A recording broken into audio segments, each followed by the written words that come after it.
Hey there, it's Mackenzie, your host of Winning. We're looking for sponsors for the podcast. If you have a business that you would like to promote to thousands of people, send us an email at podcastwinning@gmail.com or send us a message on social media. I cannot wait to hear from you. Now on to the show.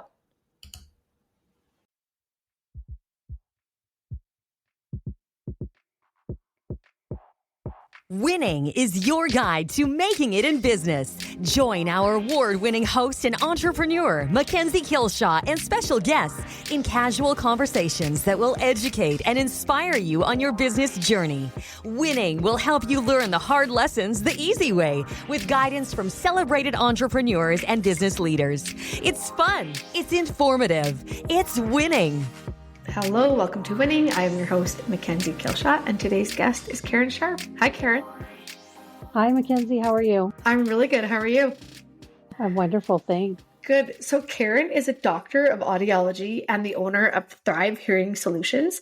Karen actually is from Saskatchewan, but she lived and worked in Arizona for many years with a focus on cochlear implants, auditory brainstem implants, hearing aids, and bone-anchored hearing aids. That sounds like a lot of science to me. She moved back to Saskatoon in 2009 and worked for the Saskatchewan Health Authority for several years before venturing out on her own and opening the doors of Thrive in December of 2017.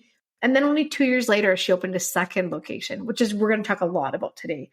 So Karen, thanks for being on. I should let people know Karen and I are not sisters, but we're basically like sisters. We've known each other for a long time.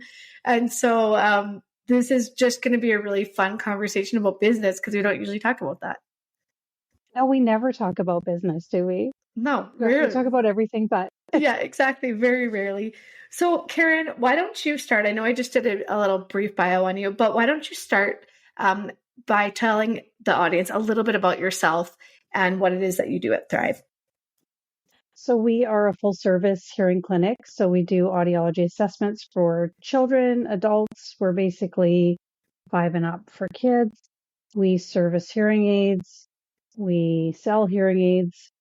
We hearing protection, kind of everything but what I used to do, which was the cochlear implants and the brainstem implants. We don't do that anymore. Yeah.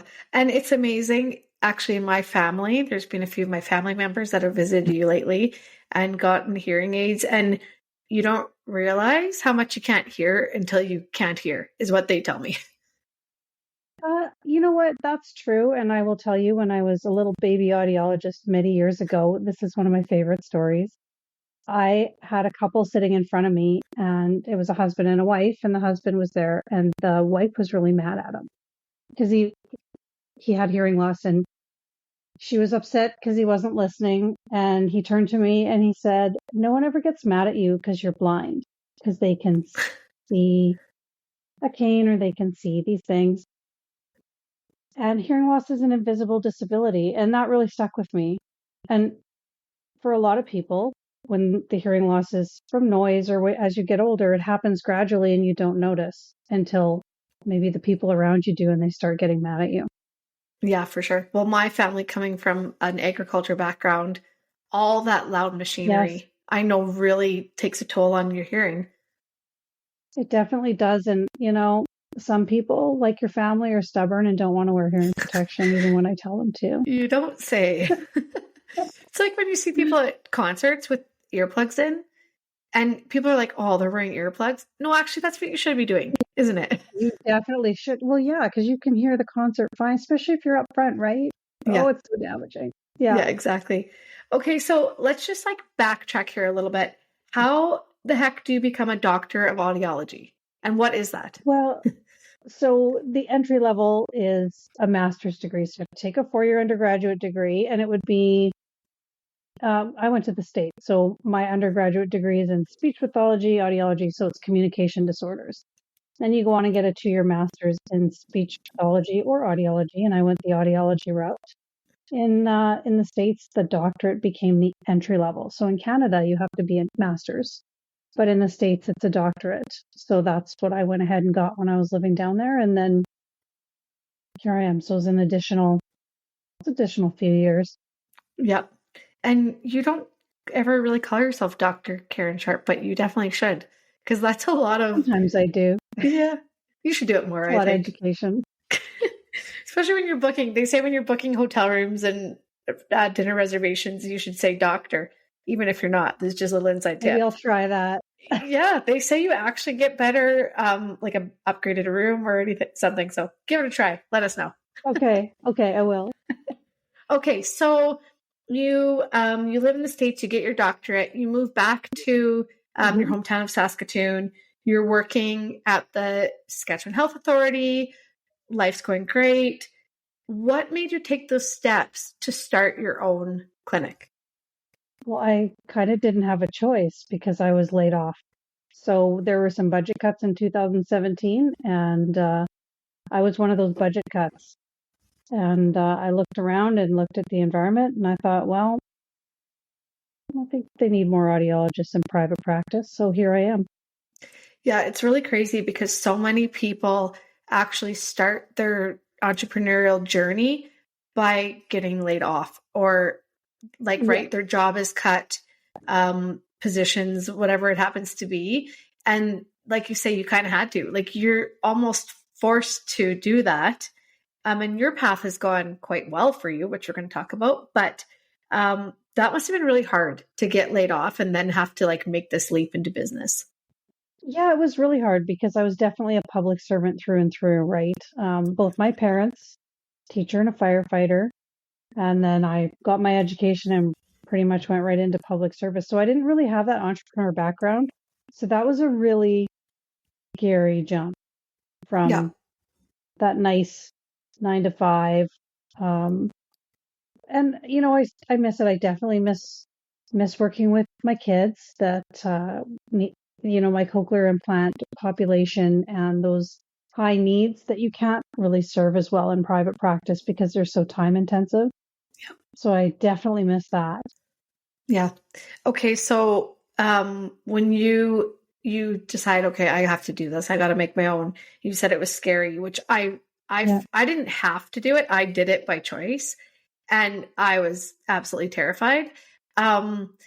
What were some things that got you over that fear? Like, was it talking to other people or getting advice, or what helped you get past that hump? Yeah, I talked to everybody. I think I talked to you. As the clinic was being built, I spent a lot of time in your back office Yeah. Yeah, you using did. Wi-Fi. And but yeah, I talked to you. I talked to people at WESC were helpful, Women Entrepreneurs of Saskatchewan. So it was just like, Yes. oh my God, what do I do? So all I knew was I had to get a lawyer and an accountant, and then started asking around for help. So there's Yeah. a lot of resources for help, but it was still, yeah, a pretty big leap when you have no business background. Yeah, that's the thing too. I mean, when I went through it, I did have a commerce degree, so I'd taken accounting and financing. Oh wow, finance, marketing, HR, whatnot. But for someone like yourself, that you're in the healthcare industry, that would have been a big, scary moment of I don't even really know where to start. Like, how do I even begin? Yeah. Right? Yeah. Yeah. And, WESC is a and it great was, organization, as you talked about. yeah. Yes. Yeah, they sure are. And they have a lot of tools that can help you. I mean, I knew how to put together a business plan, right? Like, how to do those kind of things. Or I guess I You had a think you little bit do? of background in that. Yeah. And it wasn't hard. And I think one of the advantages I had was that I know Saskatoon really well because, yeah, while I lived in the States, I'm from here. So when it came to demographics or, when they talk about, well, you need to nail down your demographics, Yeah. I knew where to go and I knew Yeah. what location was maybe which one would be better than another. Yep. I think that's so important too, is obviously knowing your clientele and who is your perfect Yeah. person that's going to come to you and support you. And I think that is one of the things that when you are in a community and starting your business within that community, not only do you know the community, but they know you. So you're more apt to have people supporting you, a local person, than possibly a franchise or a, huge company owned business that starts because people know you, they want to support you, right? Yeah. Right. I think that makes a big difference. Oh yeah, huge. And I know that you were nominated for quite a few awards and things like that, which really gets you into the community, but also gets the community to come and support you too, right? Yeah. And those were, yeah, it was like such a cool thing when people, they leave you good reviews, they leave you, notes and messages that, wow, that really pumps your tires, right? Makes a big Yeah, difference. yeah, It's it not sure just does. you're reviewing some like a McDonald's. Sounds good. The hamburger was good today. No one sees that. No one cares. When you're supporting local, it really makes a big difference. Well, for sure. And reviews are such a huge thing now. Like, I Yeah, don't they know. really seem to be. Yeah, like if I'm looking for anything, I'll go and I'll read the reviews, right? What do people think? Right. Do they have a good experience, a bad experience? Whether it's a shopping, like somewhere to go buy clothing or a service like yourself, right? You want to know before you get there, what do I expect? Were people happy or did I only see a whole bunch of negative? Guess what? I'm not going there, Yeah, right? yeah, I think yeah, that as well. And I think another thing that helped is I guess as an aside was television. So what we put ourselves, we just did Christmas greetings for a while because I think in a visual medium, our folks that have hearing impairment, it allows them to connect, see us and connect with us Yep. versus if they just heard it or read it. So I found that to be really helpful. For sure. And especially for you that's providing a service that's quite personal, right? And Hmm. hearing that is such a big thing in your life to know the person that you're going to be working with, I think is really important. And any type of service that's hands-on like that, that's such a good piece of advice for them is get your face out there and be authentic, right? And let them know who you are so that they recognize you. And maybe they don't need your service today, but in a month from now or 3 months from now, they're like, oh, yeah, I saw that Karen woman. I should go there, right? Like it's just that recognition. And especially for personalized service, very important. Yeah. And I think you touched on it when you said authenticity. So like they can make that connection with you and they know what they're getting and Yeah. where's I going? And who they're Just coming yeah, to. who they're coming to and just being yourself is really Yeah. important, I guess, is what I was going for. Yeah, for sure. And that goes for like yourself. You did TV ads. That goes for on your social media. That goes for when they walk through the door, right? Like if you present yourself just Right. as you are and they see it on your Instagram and Facebook and then they see it on TV and then they walk in your door and they see you and you're exactly what they've seen, it all comes together. Right. Yeah, and I think and we work with, I mean, like I said, we work with all ages, but I think it's especially valuable to those that we work the most with, which would be people like in their older years. Like they want to Yeah. know who they're going to and they want to make that connection with that person, and it's really important. And also when you're looking at something like hearing aids, your price point is high, It right? is. This isn't a Yeah. $100 thing. They want to trust you, Hmm. right? Yeah. So you've earned their trust by being authentic and showing them who you are. And when they trust you and they trust what you say, and yes, you do need these hearing aids or whatever it is that you're doing for them, that's going to increase your business and revenue also, right? By just being real. Yeah, I think so. I think that helps. Yeah, for sure. I don't think it matters what industry you're in. Being authentic and real and transparent is going to get you way farther. I agree. And I think you would know that better than I would because my niche and my industry is like I'm holding up my fingers like pretty much a centimeter apart. Like what I know is so small compared to, your experience and the different spaces you've filled. So I think you're right. No Yeah, matter like no matter what you do, whether it's yeah, clothing or whether it's customer service, being authentic is a big deal. For sure. My theory when I had my clothing stores was always we're truthful to clients because there's nothing worse than someone coming out, their son's getting married or they have a job interview maybe, and they have an outfit on that you can tell is not the best for them or they don't feel good in it. They don't have, they should come out feeling proud and like with their shoulders held high, like, oh, I love the way I look and Right, feel. And if they don't, and that's not the right thing for them to say, oh, that looks fantastic on you. Oh, you definitely need to buy this. Like that was the exact opposite of what we did. We're like, you know what? We can do better than this. This is fine, but we can do better. Right. And find that thing because can you imagine getting an outfit for a really important event or whatever it happens to be? And then people are like, what is she wearing? That does not look good. Doesn't fit properly. Isn't appropriate, whatever it is. No, you want to feel good. You want to have self-confidence. And let's like talking about hearing, if you're maybe like my family, a little stubborn, as we said, that are like, I'm fine. I don't need to get those hearing aids. And you're probably self-conscious about wearing them. Right? right.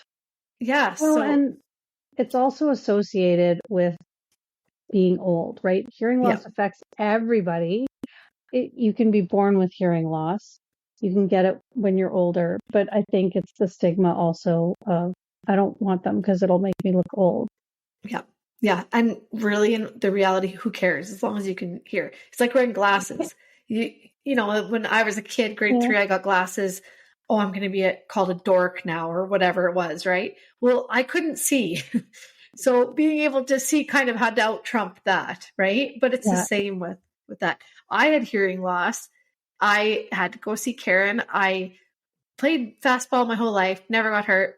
Was playing in a slow pitch beer league in all reality. It was a very casual game. A rather large man hit a ground ball that I went after and it hit a rock and came up and hit me right in the head. So was it the rock that hit you, or no? Was or it the the ball, baseball? the It was ball the hit me, ball. I guess. Yeah, yeah, okay, yeah. Yeah, It was like the right ball there. hit the rock. The rock popped up. Of course, concussion, um, blood, all the gross things, um, severe ringing in my ear. That was what really got me, was that severe ringing. I always say it was like a cartoon where they like see the stars. That's how I Yeah, felt. The ringing was so hard. And I still don't have all the hearing back in my left ear. And yeah. I mean, this is 10 years ago, so it's not coming back now. So the likelihood that I need to come at some point, I'm in my 40s, maybe soon, and right, and get Maybe you something to should help just me is come probably see high. me anyway. Yeah, well, I should anyways. But I mean, it is what it is, right? That was an accident, freak Hmm. thing that happened. Um, but hearing is so important and it affects everything that you do in your life. Right. Yeah. Okay, so I want to talk a lot about second location. And okay, so you started your first business and within 2 years you opened a second location, Right. which is pretty fast if especially considering that you started a brand new business. Like you said, you got help, but you kind of had to figure things out. So kind of I guess a couple of things was why did you decide to open the second location? And then, second of all, how did you go about doing that? So I had a little help with my second location too.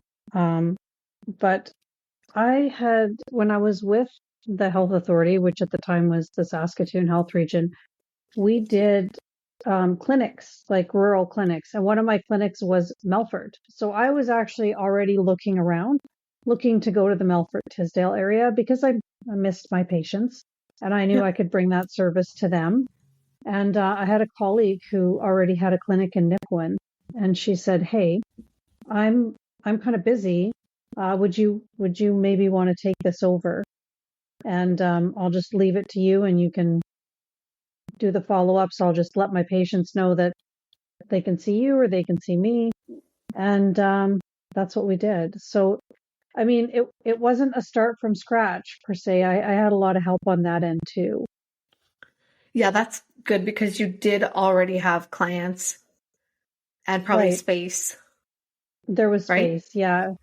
Yeah, it was actually in the Nipawin Hospital. And I will tell you, I just love the people there.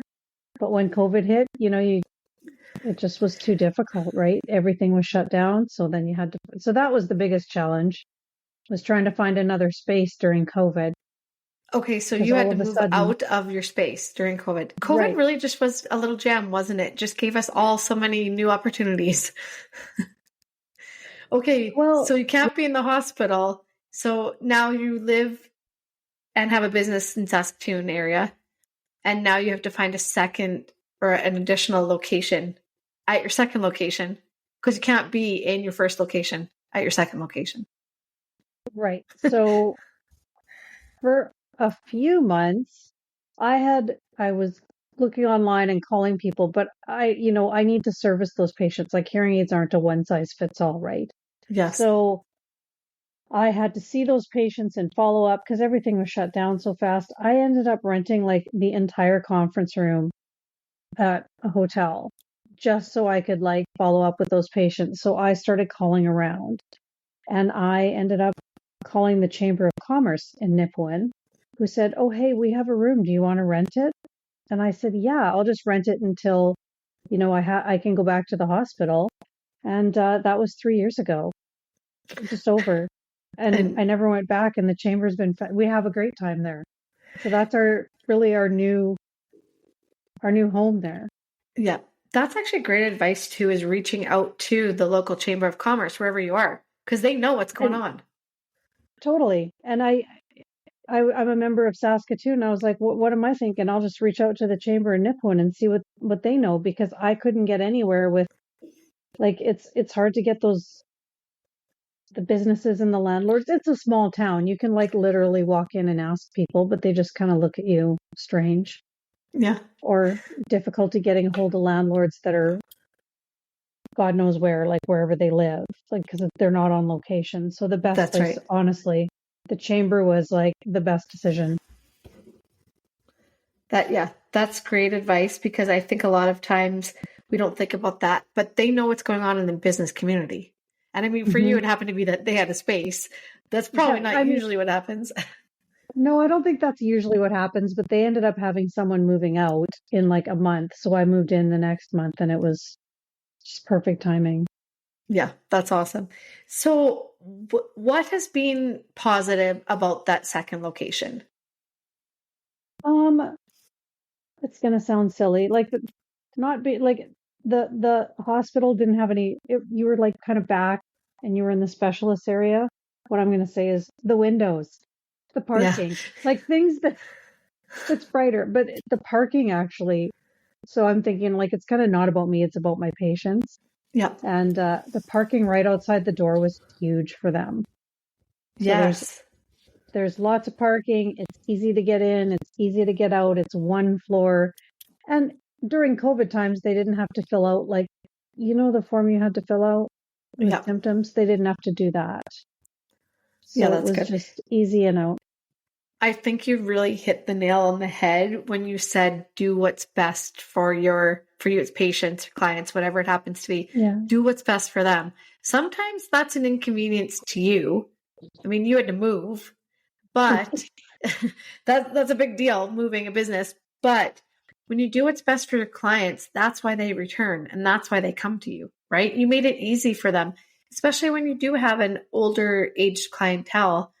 Something as simple as we think of as parking, they can just pull up in front of the door and walk in. That's huge for them. Right. Well, even in my Saskatoon location, when I was looking for a location, I would not consider it unless the parking was free and close by and had like accessible parking. That was actually my number one, like, what do you need? I'm like, free accessible parking. Yeah, it's true. I was the same with clothing store because I thought if people have to drive around and look for a parking spot or pay for a parking spot, they might just leave. Because I've done Right. that, right? I've done that where I'm like, oh, I'm going to go to this place. And I drive around for 15 minutes and I'm like, well, now I don't even have time to stop because I got to be at the next place. So then you just abandon that thought. And it's a deterrent, especially that we just talked about. Maybe they're a little bit apprehensive about coming to see you or about getting hearing aids. That's just one more thing. Oh, well, it's hard to park there. Or, Yeah, if it you is. give them less things to worry about, they're more apt to come see you. True. And another thing I always tell my patients when they sit in front of me and have a hearing loss, I always say no one's ever here because they want to be. No one ever sees me because they want to. They're here because they have to be. Yeah, you're Whether kind of they like going to know the they have hearing loss. dentist or Yeah, you're here because you have to be. yeah, Your you're doing it for family the sent better you. good, but Yeah. agreed. It's not really where I want to come and spend my days. Sorry to tell you that, Karen, but it's true though. But the more inviting you can make it, the better off you are, right? Yeah. And that was my husband that did the interior. So if you ever see my interior, that was totally my husband. I said, make it not look like a hearing clinic. Make it not look medical. Make it look nice.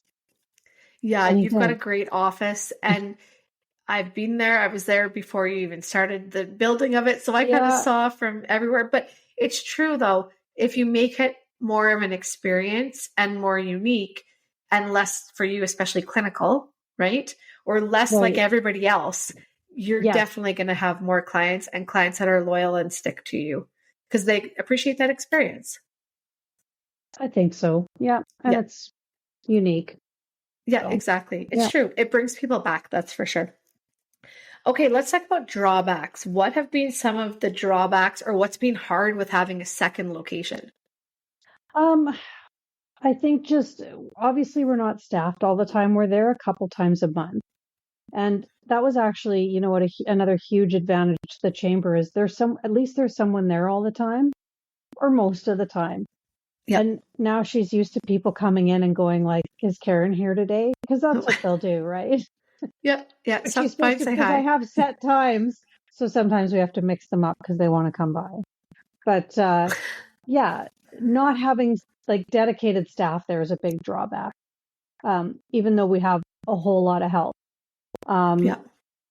and just Nipawin's like 2 3/4 hours away from here. So the travel and then just um, having two locations and having to set up and take down.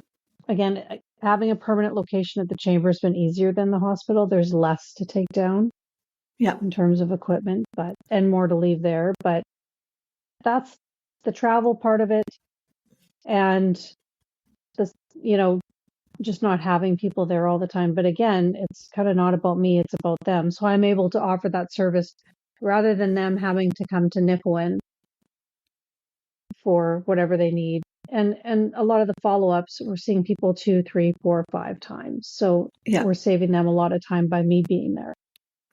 I think too, when people are looking at opening another location, whatever their business is, the travel that you were just talking about gets often forgotten because it's not just, oh, well, I have to, okay, for you, 2 hours, 45 minutes to get there.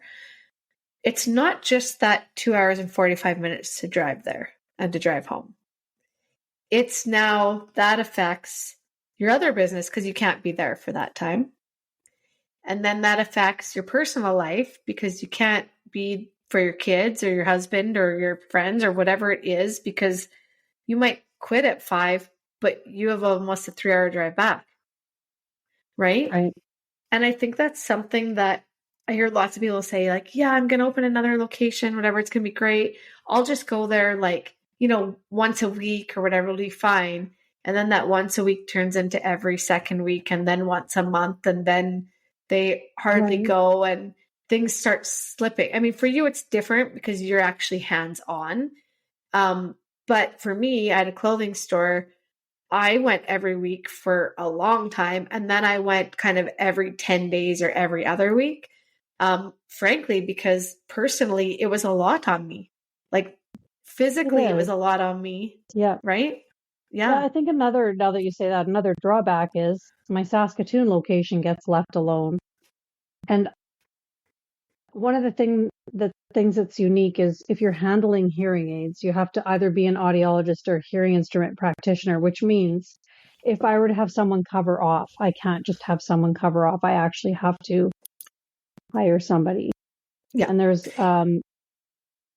red tape in terms of the Ministry of Health, in terms of what I have to do to hire somebody additionally, which is quite expensive. I have to hold a $10,000 bond payable to the Ministry of Health. So it's a really big investment for me to employ somebody like another me.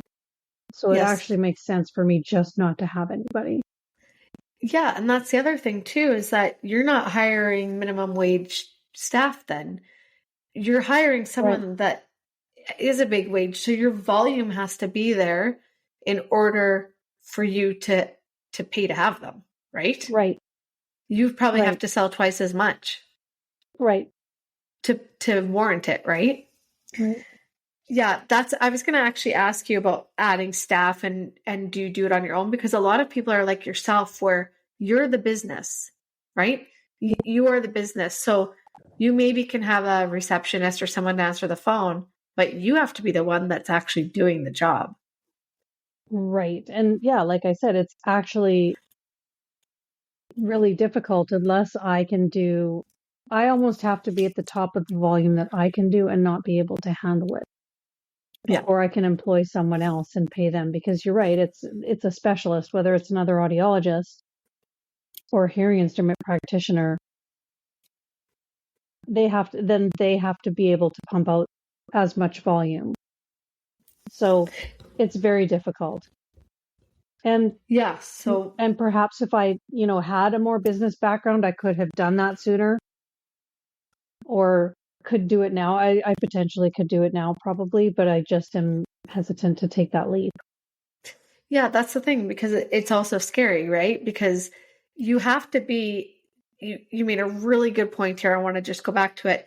You have to basically be turning away clients before you can bring on that second person, Right. right? When they're a high priced wage earner, because otherwise you're paying them to not do anything, which means no revenue, but there's still the expense of paying them. Right. Yeah. Yeah, it's a really fine line, isn't it? And I think I guess you'd have to, in your own business, sit down and decide what is that threshold. At what, whether it's time or money or whatever it is, at what time do you have to make that leap? Because it's a big one. Yeah. Yeah. And I don't want to make it and be like, sorry, I can't keep you. It's too soon. That's Right. right. That's right. And this goes for hiring another person, like another Karen, basically. But this also goes for small business where at what time maybe do you hire somebody to do your marketing, or to hire somebody, or just simply more staff? We're just too busy that people are actually leaving without buying anything because we're too busy to help them. That's a problem. It's a good problem to have, but that's a problem, right? Because now you're losing money. So you almost have to sit down and figure out what is that mark. And then once we hit that mark, that's when we're going to get another person, or we're going to hire something out or someone else to do something in our business. And I think that's a really good point. Doesn't matter what business you're in. You have to know what that point is, or you're never going to grow, right? You're just going to stay the same as you are forever. Right. Yeah. And as we all know, your lease will become more, your supplies will become more, everything's going to become more. So how do you compensate for that? Right. I know. And everything's, yeah, boy, the price of everything's gone quite a bit up.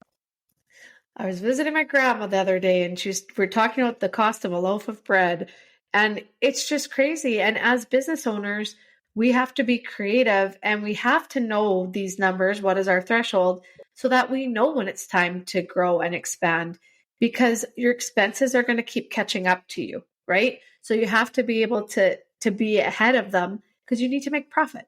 That's how you live, right? Right. And I don't know what that threshold is. I suppose I don't feel like I'm approaching it yet. Is a big part of that. I think it's still manageable to go between those two locations. Yeah. But yeah, you have to know what that is. And I suppose there's probably a lot of planning and planning ahead. And I think, again, probably someone like Wesk would be able to help, Yep. or Yep. you could hire a business consultant. I bet you they'd know, or Yeah. they'd be able to sit down with you. But I don't feel like we're approaching that yet. We're not doing enough volume. And it's funny because I bet you if we asked 10 small business owners the same question, everyone would say the exact same thing as you. I'm not exactly sure what it is. We're probably Yeah. getting close to it, but we don't, because the thing is, we don't oftentimes think about that sort of thing a lot. And that really is a strategy. And when you said there's planning involved and things you have to do, there definitely is, right? So I think this is a good lesson for everyone listening, is to sit down and try to figure out what that threshold is and Yep. at what point, right? Because that might sneak up on you and you don't want it to get past you, right? Like you want to be able to be on Yes. top of it. And so that's a really good point that you just made. And we weren't even trying to make that point, but No, but it's so good. I do agree. Like there should be, and I'm guilty of not doing it, but strategic planning probably once a year. It's like, okay, what are we going to do? Because I try and do that with marketing. I I'm the worst at it. But you should sit down and plan once a year. So whether it's marketing or growth or whatever. So Yeah, for do I sure. do that?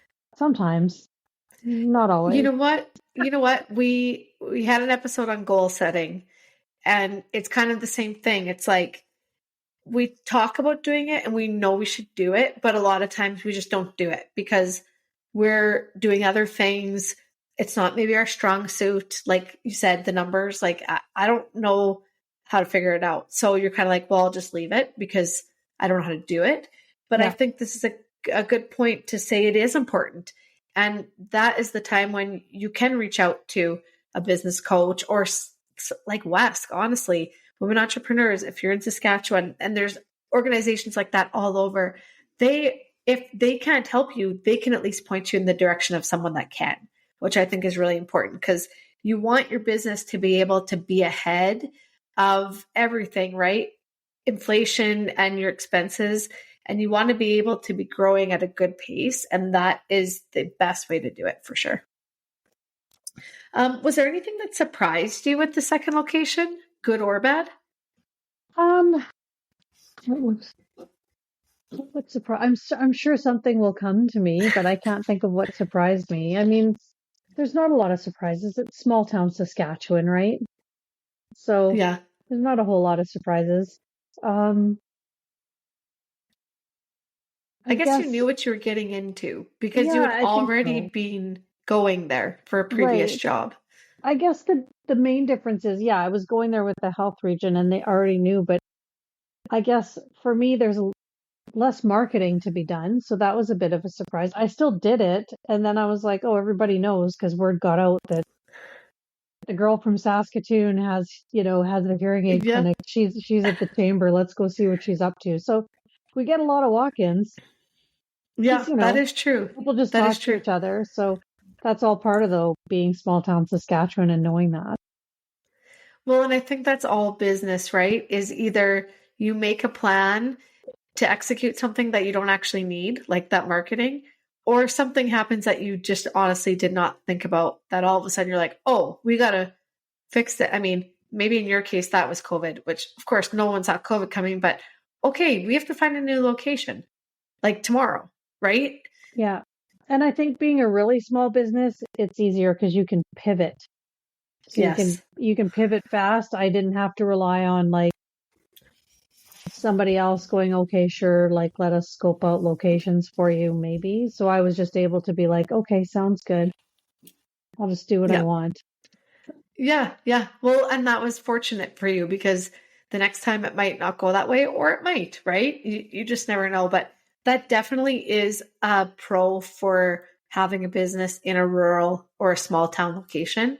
And I think a lot of people are apprehensive about opening businesses in smaller centers because they think, oh, I don't have as many people. But you would be surprised at the people that you do have, how loyal they are to you to want to support you. Yeah, I really enjoy Nipawin. We love the community, we love the people, and there's people that come from the surrounding community. And Yep. yeah, we just love it there. And we love Saskatoon too. But yeah, the second location, we really enjoy it. That's awesome. I'm glad that the second location has been such a positive thing for you. Um, do you have a most important lesson that you can share or something that you think everyone in business should know? Probably don't be afraid to ask for help because I think um, I'm bad for getting stuck. Like if I don't know what to do, I'll just sit there and freak out and maybe not reach out and ask for help. So that would be my biggest ask. Just start asking around. Ask I for could not help. agree more. I thought being an entrepreneur, I had to do everything on my own. And then I realized bookkeeping and things like that. I was like, I don't know what I'm doing. I'm spending all this time. I asked a few friends, found a good bookkeeper, and yeah, I had to pay them, but I never worried about it again. Yeah. Best advice. That's good advice too, is just finding someone else to do those things, because you do have to do a lot, but you don't have to do all of it. And those are important things, especially 100%. Yeah. bookkeeping. Yeah. Yeah. Things that can actually really affect your business Hmm. if they're not done properly, right? Is there anything you wish you had known or wish you had known sooner? Probably the same thing. Ask for help.